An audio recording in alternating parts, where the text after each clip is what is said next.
Hello বন্ধুরা, আমি তোমাদের কাজল ম্যাম জ্ঞানজ্যোতি কোচিং সেন্টারের পক্ষ থেকে তোমাদের সকলকে জানাই স্বাগত। তো বন্ধুরা, আজকে আমি তোমাদের ইউনিভার্সিটির আন্ডারে যে টপিকটি নিয়ে আলোচনা করব সেটি হচ্ছে যে হরপ্পার অধিবাসীদের ব্যবহৃত অস্ত্রশস্ত্র এবং যন্ত্রপাতি সম্পর্কে। তো আলোচনার আগে তোমাদেরকে একটা ছোট্ট ইনফরমেশন দিতে চাই। তোমরা যারা আমাদের কোচিং সেন্টারে এখনো যুক্ত হওনি কিংবা যুক্ত হতে চাইছো, তারা উপরে দুটি নাম্বার দেখতে পাচ্ছ, 6295916282 এবং 7076398606।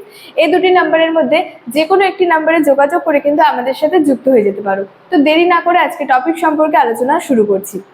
তো বলেছে হরপ্পার অধিবাসীদের ব্যবহৃত অস্ত্রশস্ত্র ও যন্ত্রপাতি।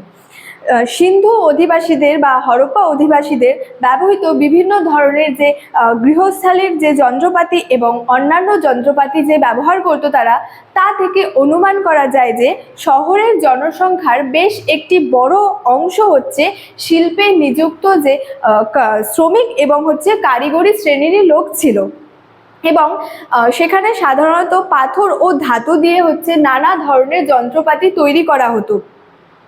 সেখানে ধাতুর মধ্যে তামার ব্যবহার কিন্তু সর্বাধিক ছিল, মানে পাথর ও ধাতু দিয়ে যে বিভিন্ন ধরনের যে যন্ত্রপাতি তৈরি করা হতো, ধাতুর মধ্যে তামার ব্যবহারটা কিন্তু সর্বাধিক ছিল। তবে সেই সময় কিন্তু হচ্ছে লোহার ব্যবহারের কোনো সন্ধান পাওয়া যায়নি। সেই সময় হচ্ছে তামার ব্যবহারই সর্বাধিক ছিল, সেখানে কিন্তু লোহার ব্যবহারের কোনো সন্ধান পাওয়া যায়নি।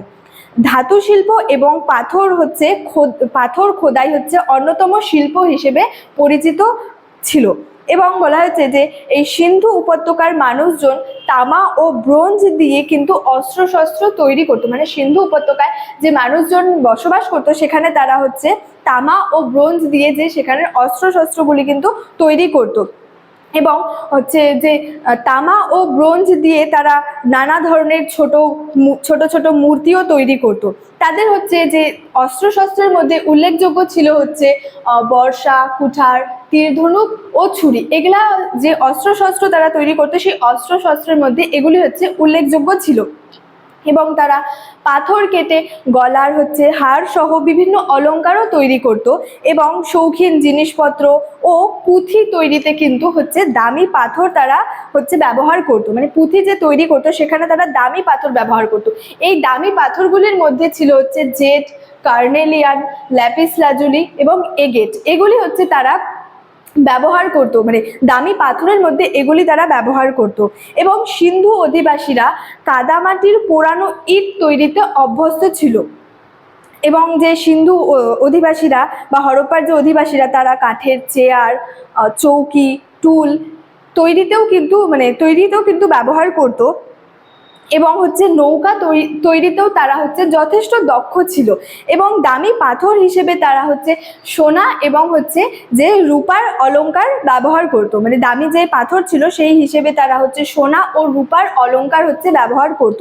এবং যে গয়নাগুলি নির্মাণে তাদের হচ্ছে ছাঁচের ব্যবহার ও হচ্ছে হাতুড়ির ব্যবহার লক্ষ্য করা গিয়েছিল, মানে গয়নাগুলি যে নির্মাণ করতো সেখানে হচ্ছে ছাঁচের ব্যবহার এবং হাতুড়ির ব্যবহার লক্ষ্য করা গিয়েছিল। ডিডি কোশাম্বীর মতে তিনি বলেছেন যে অন্যান্য নিত্য প্রয়োজনীয় জিনিসপত্রের তুলনায় তাদের যে অস্ত্রশস্ত্রগুলি ছিল সেগুলি হচ্ছে নিম্নমানের ছিল। ডিডি কোশাম্বীর মত থেকে এটাই তিনি বলেছেন আর কি, যে সেখানে যে জিনিসপত্রের তুলনায় তাদের অস্ত্রশস্ত্র হচ্ছে নিম্নমানের ছিল। তো স্টুডেন্ট, এই ছিল আজকে আমার এই হরপ্পা অধিবাসীদের ব্যবহৃত অস্ত্রশস্ত্র এবং হচ্ছে যন্ত্রপাতির সম্পর্কে আজকের ক্লাসটি ছিল। ভিডিওটি তোমাদের কেমন লাগলো অবশ্যই কমেন্ট করে জানিও। ভালো লাগলে বন্ধুদের সঙ্গে শেয়ার করতে কিন্তু ভুলবে না। দেখা হচ্ছে তোমাদের সঙ্গে পরবর্তী ভিডিওতে। ততক্ষণের জন্য ভালো থেকো, সুস্থ থেকো। Thank you so much. Thanks for watching.